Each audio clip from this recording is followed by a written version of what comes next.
Okay, good morning. Let me give myself a brief introduction. As I said, Liz said, I'm head of distribution and exhibition at the Film Council. Previously, as some kind of affidavit, I spent 20-odd years in the distribution and exhibition in the for-profit sector.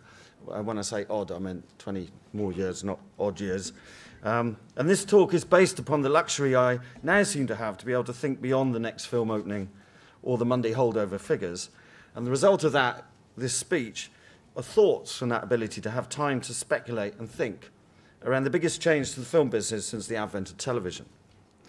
Now, the focus of this particular talk is around audiences and the digital revolution that is about, or already is, hitting film. The problem the film industry is facing, or the opportunity, is simple.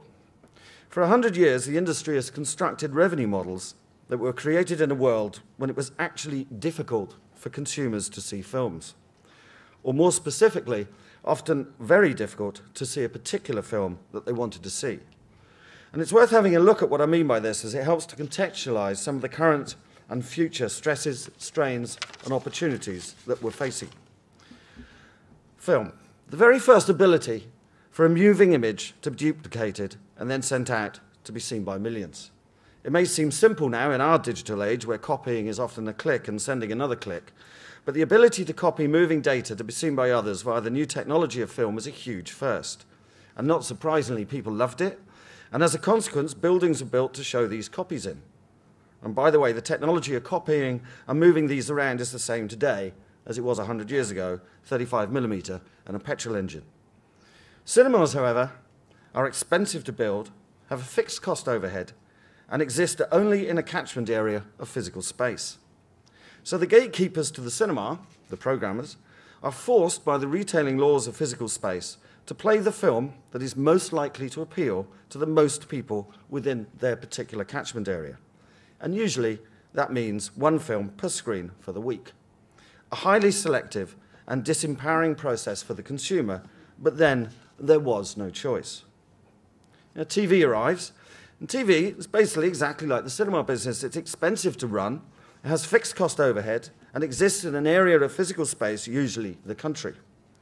It too had to commission and play the programs that was most likely to appeal to the most people within the particular catchment area or country. The two mediums suit each other, and film began to be watched on television after the cinema release, usually, and not unexpectedly, given the above, the blockbuster films of the day, as demonstrated by their cinema success. In other words, they would have the most chance of getting the most people watching on television at the right time and day for the television station. Video, and DVD, arrives in the early 80s, and a different shop appears on the high street and a video player at home. Choice is increased hugely, but is still restricted by the same retailing laws of the cinema, and namely fixed overheads and catchment area. Buyers for the stores stick to mainstream product. Now that fills the shelves. Issues such as copy depth become important in the industry, and distributors compete viciously to convince the retailer that their particular film will rent a lot, and therefore they should buy a lot of copies in depth, or copy depth. And indeed, the same thing applied when sell-through took off a short time later and the DVD appeared. Now, you probably spotted a theme here. The history of our business has been based upon basic retailing laws. It's meant a series of gatekeepers and delivery mechanisms that by necessity, in turn, means restricted choice, supply, and access. And so, in turn, the film business has built upon that paradigm and created value chains that are now dependent upon restricting choice, supply, and access. It's arguable that from the consumer perspective that the film industry's main distribution role is to prevent people seeing a film. The questions consumers ask themselves about a film is, where's it on? Is it out on DVD yet? Is it on TV tonight? They have to find it and hope that by some weird magic of time and space that it might, just might, be available. And this is, of course, what we also call in the industry as windows, a way of maximizing profits by restricting supply. 4 months from theatrical to DVD, 2 months to pay-per-view, 4 months to pay, 6 months to television, or whatever it is in each country in the world, because it does differ, and not because of different consumer desires, but purely due to the relative strengths and demand of each player in the supply chain in their attempts to either protect their exclusivity and/or to encroach on someone else in the supply chain. So to back this up, we've created laws to fine people and even lock them up if they attempt to watch something when they want to rather than when it suits us. And of course, more recently, we also try and lock up content with DRM to make it difficult to copy a DVD or copy a film to the hard drive, etc., etc. But now we have the digital revolution. And in that revolution, the physical laws of space in the shape of a TV channel, a cinema screen, a high street store are almost non-existent. Now consumers can have enormous choice of, say, books online via Amazon, 2 million books online, as opposed to the largest brick retailer, which is 130,000 books. And there is some or a lot of evidence from the book and record industry that given a large choice, consumers migrate and discover and enjoy books that they would not normally ever encounter. Assisted, as well, if you like, by the try that marketing and personalized encouragements that these sites have and are developing. Netflix in the USA and LoveFilm in the UK are the leaders in the film world in this so-called long-tail revolution of consumer behavior via unlimited choice. The biggest renter recently in LoveFilm, for example, was Eternal Sunshine of the Spotless Mind. Now, what I've just basically gone through there is what's called the long-tail phenomenon. I'm not going to go into it any further, but for those who don't know about it, and it's one of the most radical pieces of thinking that's been going on in the last 4 or 5 years in film and music distribution and retailing, look it up on Wikipedia, and I urge you to do that. So the first part of this talk has attempted to point out the restrictive paradigms that exist from the consumer's perspective. Consumers would like film when they want it, where they want it, and how they want it. And the industry is just not used to that. And that is the opportunity. By being consumer-focused and being entrepreneurial, the rule book can be thrown away and a new one created that has only one rule. Give the consumer exactly what they want, when they want it, where they want it, and how they want it. And don't deviate from that. The reason to throw it away is that for the majority of films, the old system does not work. Distribution systems squeeze out so-called minority taste films. And I'll just give you an example on this for one particular moment in a classic one that most people have in independent film is the way that independent film is currently financed and then distributed. It's distributed by sales agents who go out around the world and find an orthodox distributor territory by territory to buy the film. In large swathes of the world, most independent films are never sold. It's probably, or you get an advance of $2,000 for 1 billion people in India, or $5,000 for the Latin America, if you're lucky.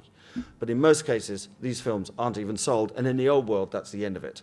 Your film has no chance of getting access or seen or being put out there at all. That's just an example of what the old system does.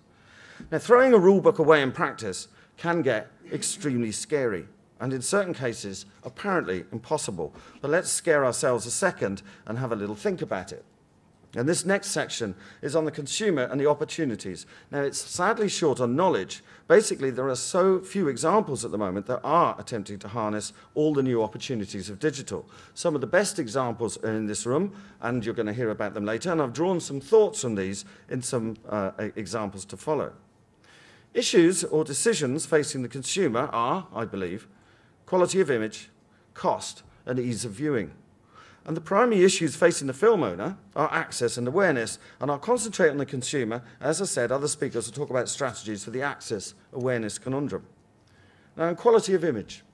For the consumer, that will vary wildly from one time point to another. At some point, I will want to see it on the big screen, and at another point, I will want to watch it on a mobile phone. Both are valid, and both are possible ones, even for the same film, for the same consumer. And the tough call for the rights holder or the filmmaker is how far to respond to that desire. Do I really want my film being watched on a mobile phone? For me, the answer back would be, do I want my film watched? At the end of the day, if no one watches your film, there is absolutely no value in that film. Cost. This is extremely difficult. The issues here are that for some internet delivery methods, such as VOD and file sharing, people have got used to free. But let's take another rule that's for certain, if no one sees the film, it has, again, no value. There are 4 possible ways that someone can get value out of a movie. The first one is subscription, which is the kind of LoveFilm model. Second one is transactional, VOD, where you just download it for a certain cost. The third one, which is an interesting one, is free, with advertising. And I'll give you a kind of benchmark here, a couple of issues on this, which is roughly cinema advertising is around 70, cinema advertising translates to, in the UK, around 70p per admission. I don't know if that helps in any of the kind of VOD, free VODs, and what kind of benchmark in terms of what value that might be to an advertiser, but as we're in a new world here, it hasn't been really been tested. A couple of other issues in terms of that as well, in terms of advertising, and I'll talk about DRM a bit more in a minute, is that in terms of advertising stuff, where DRM might actually work here is on counting, actually tracking and counting. And again, this is an area I think that is really important to look at, is to how many people are watching this thing to realize some value back. How they watch it, where they watch it, may be another issue. The fourth one is an interesting one I only thought up, or came to me about 4 months ago when I was teaching in Spain on this. And that's actually analog value, and this mirrors what Ira was briefly talking about the music industry. Initially, it doesn't look particularly obvious that there's any analog value from film, as opposed to the obvious things of live events in music. But if you are a filmmaker or involved in film production, there begins to be things that you can't really experience in the digital world, and they're actually quite safer in terms of like sort of piracy issues, if you're bothered about those. Set visits, Q&As, live performances when people turn up. These are all things that people will pay for. Even T-shirts, email addresses. These are of value to the community, to the filmmaker, and so on. There's a number of different things that actually might add up to explore about in the sort of non-digital or analog way that may, if one follows the music industry, become more important, and that this might be interesting for you to think about how you can actually begin to realize some value back on that. The third point was ease of viewing. And here, the interesting one here for me is around the issue of DRM. Now, this is not my quote, this is a quote from someone else, but he was referring this more to the music industry, but nobody ever gets up in the morning and says, I wonder which CD I'll buy, I must get the one that's got more DRM on it.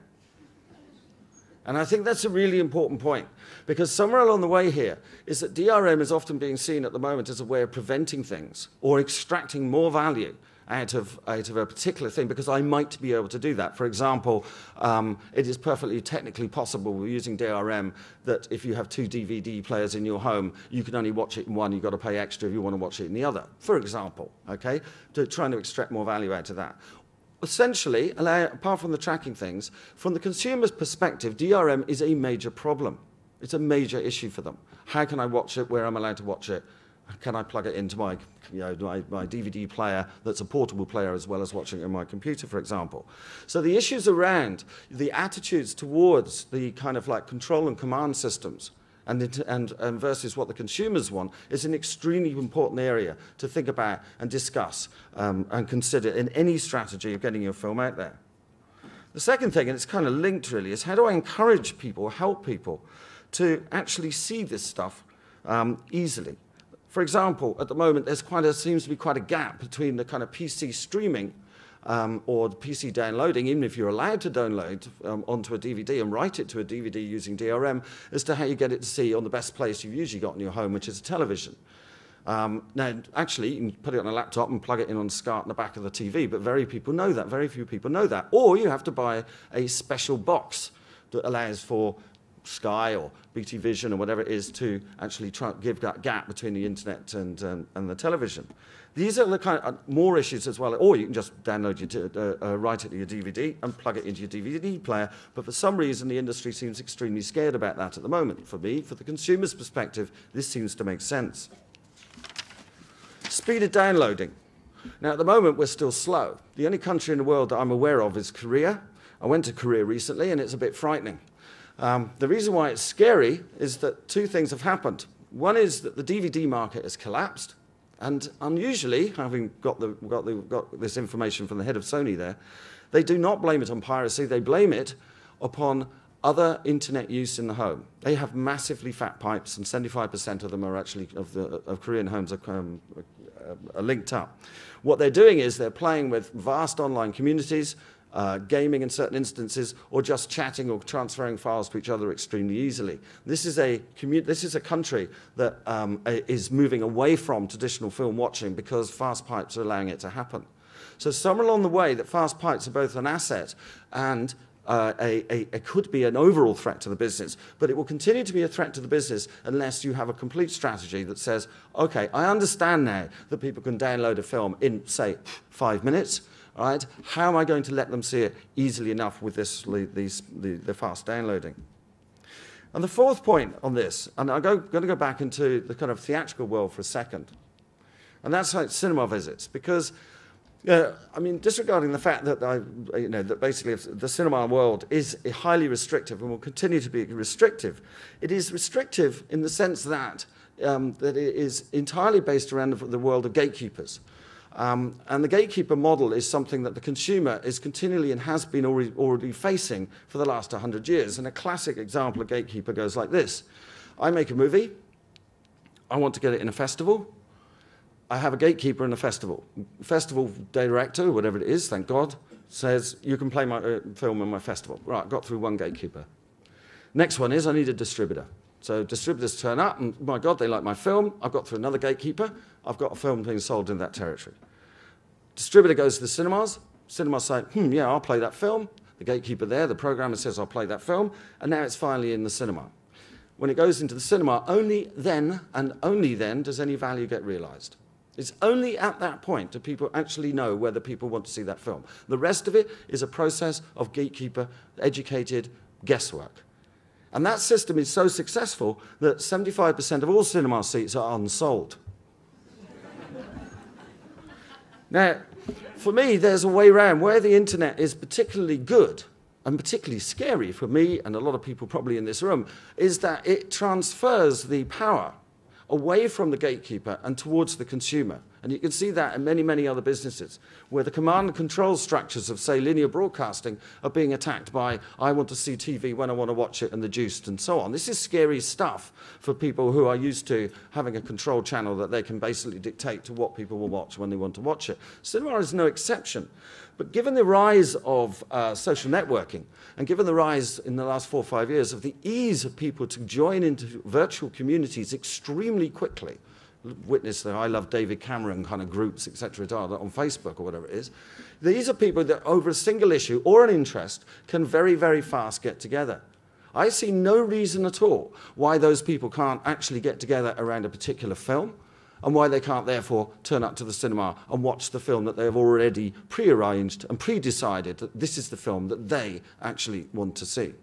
Now, that's just an indication or another idea, in a sense, of how some of the unfolding possibilities of utilizing all aspects of digital and internet can actually transform a way that a business is run, hopefully for the better, so you perhaps get a 50% occupancy rate in cinemas.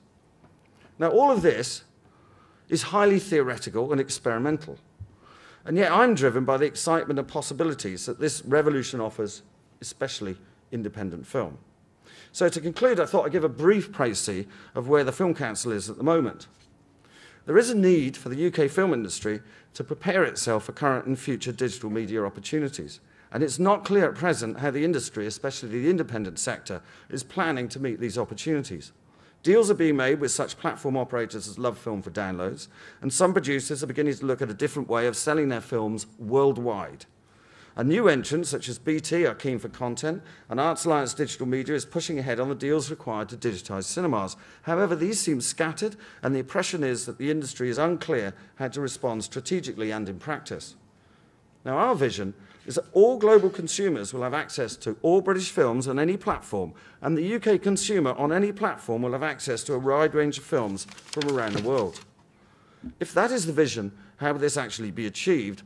And we will be working back from this vision to examine what are the issues that might exist to achieve that goal. So we're setting up a group that will track digital initiatives across the UK Film Council and ensure that all market intelligence and knowledge are collected and shared across the different internal groups of the Film Council, and empower the UK film industry to prepare for current and future commercial, consumer, technical opportunities and challenges. So we're currently meeting distributors and sales agents with my new colleague Sandra Brown, who's in the room at the moment, to discuss their views on what support they need in digital distribution and audience development, identifying what digital projects are already underway, and drawing up a potential list of digital initiatives and so on. In all cases, communication of finding and results of activities is paramount. A coherent communication strategy would be put into place that demonstrates to you, the wider industry, and stakeholders what our results and findings are, and thereby, hopefully, helping the UK film industry seize the opportunities that digital offers and, in turn, realising the overall goals of the Film Council. In other words, we'll be working with you to make sure we all grab this amazing chance we've been given by the weird and very disruptive technology of digital. Thank you.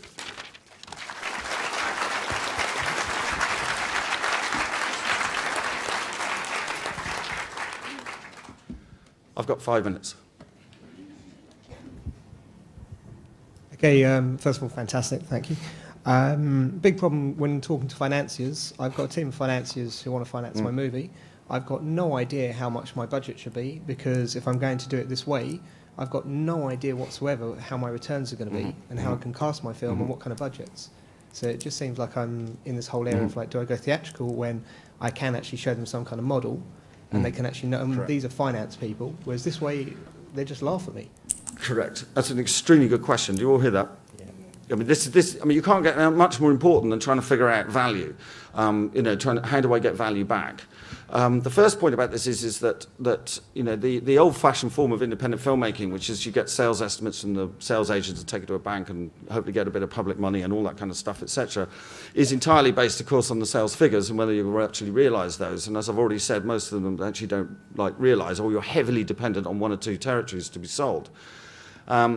If you're going to grasp the opportunities of alternative forms of distribution, there is very little information around at the moment that can actually help a financier or a financier make sense to a bank, for example, to try and figure out what a business plan it might look like for distribution.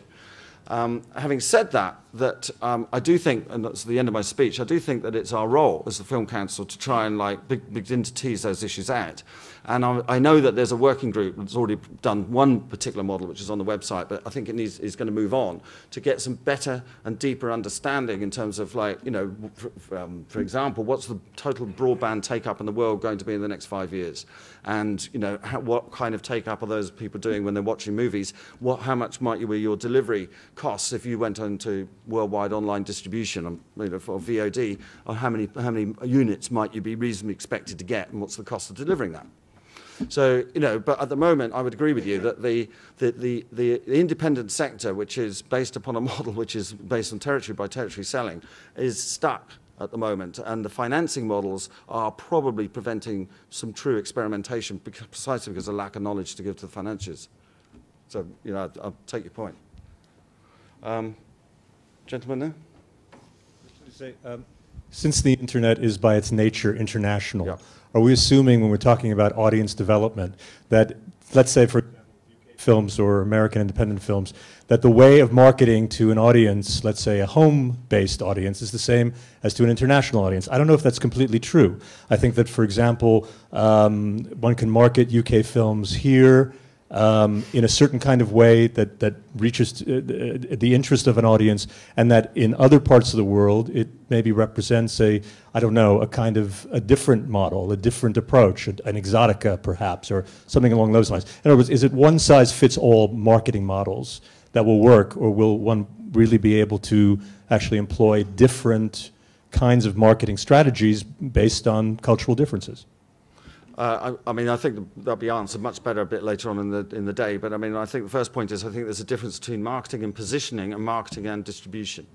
I'm probably more emphasising on the distribution aspects of this. I think probably each country or different countries will have a different broadband penetration, or in fact different DVD online distribution and so on.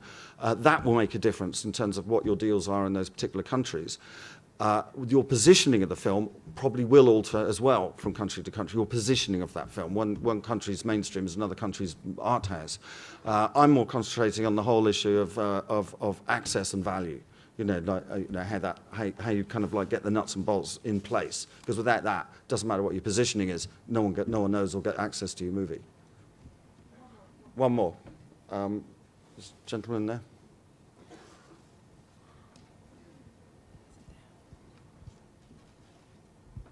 Yeah, our company's Breakthrough Distribution. We've been supporting the independent film community for 2 years in self-distributing their film. We help provide the engine to help them do that.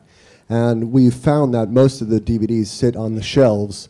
We've done over 80 films, and including Four-Eyed Monsters. And wouldn't you say, well, what we're finding is that without proper viral marketing and guerrilla marketing, every film, none of these films will have any value unless the independent film community learns how to reach their core audience. Correct.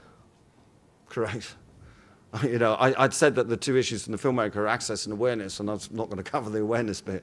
Yeah, if people aren't aware about your film, even if there's access, they're not going to get it. So the kind of strategies are going to be talked about later, especially in the viral or community-based kind of stuff, which is, you know, cheaper ways of accessing an audience and buying a lot of ads or TV space, is perfectly suited. And for the first time, again, I mean, the two revolutions that are going on it's hand in hand in the last, like, 5 years is, you know, faster access through broadband and internet take-up generally. And the second one, of course, is social networking sites, you know, which didn't exist 4 or 5 years ago. And that's not a magic bullet, but it does give you a huge opportunity to communicate to a community or interested in you, as opposed to sticking up just a website and hoping they come to you. So there are changes, again, in the ways that filmmakers can communicate to audiences that can only be of an advantage to get around some of the issues you're pointing out. Okay, I think that's my last one. Okay, thanks very much.